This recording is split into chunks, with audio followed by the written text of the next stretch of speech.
สวัสดีค่ะมื้อนี้กับสาวอีสานบ้านทุ่งเนาะค่ะมื้อนี้ก็เป็นมื้อโฮมบุญแล้วประมาณจากบ่าย3ก็สิได้ไปแห่นาค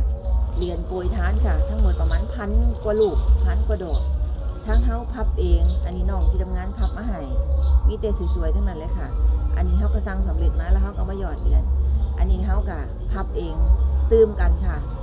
ก็ได้อยู่ประมาณพันกว่าดอกนี่ก็นี่อันนี้เฮาพับเองเนาะ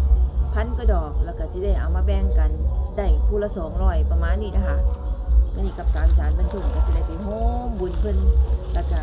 มันก็มีส่วนที่เฮาใส่ยังบ่ทันได้แล้วเหรียญนี่ก็สิเอามาใส่ตื่มกันก็สิได้เพิ่มเข้าไปอีก